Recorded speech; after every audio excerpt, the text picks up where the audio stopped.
KGF chapter 3 की शुरुआत होती है रमिका सेन के पीएम ऑफिस से। रमिका सेन को एक ऑफिसर बता रहा होता है कि पिछले 3 सालों से रॉकी ने विदेशों तक अपना बिजनेस फैला दिया था और इंडोनेशिया और अमेरिका में भी उसने कई इलीगल काम किए थे। इसीलिए इंडोनेशिया और अमेरिका की सिक्योरिटी फोर्स भी रॉकी को पकड़ना चाहती थी, पर अब रॉकी मर चुका है। पर इंडोनेशिया और अमेरिका में रॉकी के इलीगल काम अभी भी चल रहे हैं। रमिका सेन कहती है तो इंडोनेशिया और अमेरिका की गवर्नमेंट को उसके खिलाफ एक्शन लेना चाहिए। तभी वो ऑफिसर बताता है कि गवर्नमेंट ऐसा नहीं कर सकती, क्योंकि रॉकी ने 1979 से 1981 तक इन 3 सालों के अंदर ही अपने सोने के बिजनेस को काफी बड़ा कर लिया था। विदेशों में भी हजारों लाखों लोग उसके लिए काम करते हैं और खुद गवर्नमेंट के लोग भी उसके साथ मिले हुए हैं।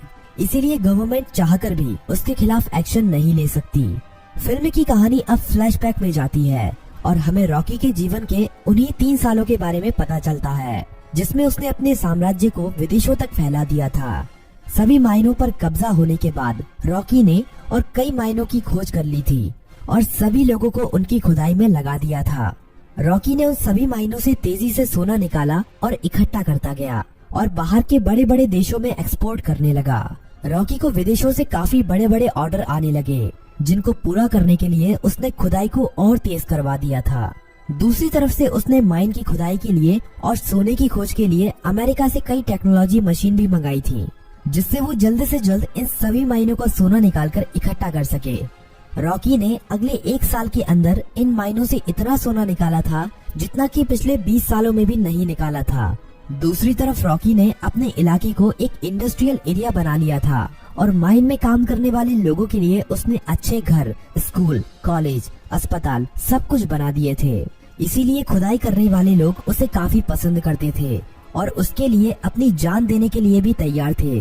धीरे धीरे करके रॉकी का साम्राज्य बड़ा ही होता जा रहा था। विदेशों में सोने का एक्सपोर्ट करते करते रॉकी की जान पहचान भी विदेशों की सरकार से भी हो गई और सरकारों के कई लोग रॉकी के साथ मिल गए। रॉकी कई बार इंडोनेशिया और अमेरिका में भी गया था। वहाँ पर भी उसने अपने सोने के साम्राज्य को काफी बड़ा कर लिया था। इस साम्राज्य को फैलाने में सरकार के कई लोगों ने उसकी मदद की थी और रॉकी ने एक गैंग अपनी इंडोनेशिया में और एक अमेरिका में भी खड़ी कर ली थी और रॉकी ने इन गैंग के लिए अपना एक एक लीडर भी बना लिया था और रॉकी उन सभी का राजा बन गया था। इस तरह से रॉकी ने अपने साम्राज्य को विदेशों तक फैला दिया था। अब कहानी फ्लैशबैक से बाहर आती है और हमें दिखाया जाता है कि जब रमिका सेन ने भारत में रॉकी के साम्राज्य को खत्म कर दिया था और रॉकी अपना सारा सोना लेकर समुद्र के बीच में चला गया था, वहाँ पर रॉकी ने इंडियन नेवी को खुद मैसेज करके उसे मारने के लिए कहा था। तब इंडियन नेवी ने रॉकी के शिप पर मिसाइल छोड़कर रॉकी को मार दिया था, पर रॉकी वहाँ पर मरा नहीं था। रॉकी का सारा सोना उसी समुद्र की गहराइयों में उसी जहाज में दफन है और रॉकी को अमेरिका के सबमरीन ने बचा लिया था। ये सबमरीन अमेरिका के एक बिजनेसमैन की थी, जिसे रॉकी ने उन 3 सालों के बीच में अपना पार्टनर बना लिया था। रॉकी अब अमेरिका में सबसे छुपकर रह रहा था और वो महीने में कभी कभी इंडिया भी किसी को फोन करता था कि केजीएफ का क्या हुआ, केजीएफ को ठीक होने में कितना समय लगेगा। अब कहानी इंडिया में शिफ्ट होती है और हमें दिखाया जाता है कि सलार केजीएफ के तबाह होने के बाद केजीएफ को दोबारा से खड़ा कर रहा है और जो लोग बच गए थे उन सभी लोगों के साथ मिलकर रॉकी के साम्राज्य को दोबारा से खड़े करने में लगा हुआ है। सलार ये सभी रमिका सेन से छुपाकर कर रहा है, पर बहुत जल्द रमिका सेन को भी इसके बारे में पता चलने वाला है। धीरे धीरे करके सलार रॉकी के साम्राज्य को दोबारा से खड़ा कर देता है और दोबारा से माइनों में खुदाई शुरू हो जाती है। अब सलार रॉकी को फोन करता है और कहता है, मालिक, हमने आपका साम्राज्य दोबारा से खड़ा कर दिया है। जिस तरह आपने कहा था, अब आपके लौटने का समय आ चुका है। रॉकी कहता है, सलार, तुम्हारे लिए मेरे पास एक काम और है। तुम्हें उस सोने को समुद्र से निकालना है जो हमने इतने सालों से वहाँ पर छुपा के रखा है। वो हमारी माइनों से ही निकला हुआ सोना है। इसे हमें किसी भी कीमत पर समुद्र से निकालना है। इस सोने की मदद से ही मैं दोबारा से भारत में अपने साम्राज्य को खड़ा करूँगा। सलार सोने को समुद्र से निकालने के काम में लग जाता है और इंडिया में अब एंट्री होती है रॉकी की। सलार अपने लोगों को कहता है कि मालिक कई सालों के बाद यहाँ पर पधार रहे हैं, उनके स्वागत में कोई भी कमी नहीं रहनी चाहिए।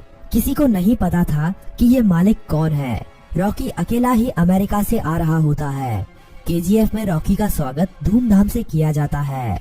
सभी लोग रॉकी को देखकर हैरान थे, क्योंकि उन्हें लग रहा था कि रॉकी मर चुका है, लेकिन रॉकी तो अभी जिंदा है। रॉकी अपने मायनों का काम देखने के बाद सीधा मिलना चाहता था रामिका सेन से।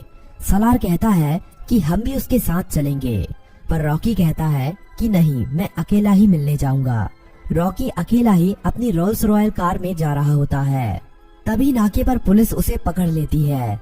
पुलिस वाले जानते नहीं हैं कि वो रॉकी है। वो रॉकी के पास लाइसेंस न होने की वजह से और ओवर स्पीडिंग होने की वजह से थाने ले जाती है। वहाँ पर रॉकी कुछ नहीं बोलता, बस अपने आदमियों को फोन कर देता है। थाने में बड़ा ऑफिसर आता है और रॉकी से चिल्लाकर बात करने लगता है। तभी पूरा पुलिस स्टेशन हिलने लगता है और कई हेलीकॉप्टर और बंदूक लेकर रॉकी के आदमी यहाँ पहुँच जाते हैं।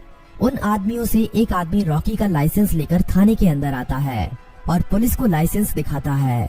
पुलिस वाला लाइसेंस पर रॉकी का नाम पढ़कर हैरान रह जाता है और रॉकी को वहाँ से जाने देता है। रॉकी अब सीधा रमिका सेन से मिलने के लिए जाता है। रॉकी के पहुँचने से पहले वो पुलिस वाला रमिका सेन तक ये खबर पहुँचा देता है कि रॉकी अभी भी जिंदा है। रमिका सेन ये खबर सुनकर हैरान हो जाती है कि अभी तक रॉकी कैसे जिंदा है। रमिका सेन को ये खबर भी मिल जाती है कि रॉकी के यहाँ आने से पहले किसी ने केजीएफ को दोबारा से खड़ा कर दिया है और केजीएफ से अभी भी खुदाई करके सोना निकाला जा रहा है। अब पीएम ऑफिस में एंट्री होती है रॉकी की। सभी लोग रॉकी को देखकर हैरान थे। रॉकी सीधा मिलने जाता है रमिका सेन से। रॉकी रमिका सेन से कहता है कि मैंने कहा था ना, युद्ध हुआ तो जीतूंगा मैं, और जीत मेरी ही हुई है। रमिका सेन कहती है कि अच्छा है, तुम जिंदा हो, अब मैं तुम्हारे सामने ही तुम्हारे केजीएफ को तुमसे छीन लूंगी। रॉकी कहता है कि उसकी नौबत ही नहीं आएगी। रमिका सेन रॉकी की इस बात को समझ नहीं पाती। तभी रॉकी वहाँ से चला जाता है। अगले कुछ ही दिनों में रॉकी रमिका सेन की सरकार गिरा देता है और सरकार में अपनी पार्टी को जिताकर अपने आदमी को प्रधानमंत्री बना देता है। रॉकी अब दोबारा रमिका सेन को फोन करता है और कहता है कि अब क्या करोगे, अब तो तुम्हारी सरकार भी नहीं रही। रमिका सेन कहती है कि अब मेरी जिंदगी का एक ही मकसद है, तुम्हारी मौत। रमिका सेन रॉकी के सभी दुश्मनों को इकट्ठा करती है। रमिका सेन इनायत खली से भी हाथ मिला लेती है और जितने भी रॉकी के देश विदेश में दुश्मन थे, सभी को इकट्ठा करके रॉकी को मारने का प्लान बनाती है। रॉकी को मार पाना आसान नहीं था। रॉकी जितना अकेला खतरनाक था, उससे ज्यादा खतरनाक उसके गैंग के लोग थे। रमिका सेन को इंडोनेशिया और अमेरिका की गवर्नमेंट से भी सपोर्ट मिलता है, लेकिन रॉकी जानता था कि रमिका सेन उसके केजीएफ को तबाह करने में अपना पूरा जी जान लगा देगी। रमिका सेन जानती थी कि रॉकी को उसके केजीएफ में घुसकर मार पाना अब काफी ज्यादा मुश्किल हो गया है, क्योंकि अब रॉकी ने अपने केजीएफ में मिसाइलों को रोकने के लिए अपने केजीएफ के चारों तरफ रडार सिस्टम और काउंटर मिसाइल रख दिए हैं। अब अगर कोई भी उसके केजीएफ के अंदर घुसने की कोशिश करेगा तो वो मारा जाएगा। रमिका सेन जानती थी कि रॉकी को मारने के लिए उसको केजीएफ से बाहर निकालना पड़ेगा और अकेले रॉकी के मरते ही उसका सारा साम्राज्य खत्म हो जाएगा। इंडिया में अपनी गवर्नमेंट खड़ी करने के बाद इंडिया की गवर्नमेंट रॉकी के लिए एक काफी बड़ी पार्टी रखती है। इस पार्टी में विदेशों के बड़े बड़े बिजनेसमैन, बड़ी बड़ी गवर्नमेंट के लीडर आते हैं। रॉकी की सिक्योरिटी के लिए इस पार्टी में काफी ज्यादा सिक्योरिटी लगी हुई थी। रॉकी पार्टी में पहुंच जाता है।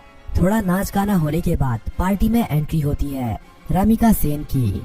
रॉकी से थोड़ी बातचीत करने के बाद रमिका सेन कहती है कि अब समय आ गया है कि तुम्हारे साम्राज्य को यहीं पर खत्म कर दिया जाए। पर तभी रॉकी के चारों तरफ हजारों लोग उसके ऊपर बंदूक तानकर खड़े हो जाते हैं।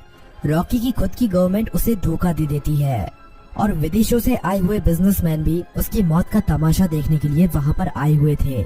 सभी विदेशों के बिजनेसमैन चाहते थे कि रॉकी की मौत होने के बाद वो केजीएफ पर कब्जा कर लेंगे और अपने बिजनेस को फैलाएंगे और ढेरों पैसा कमाएंगे।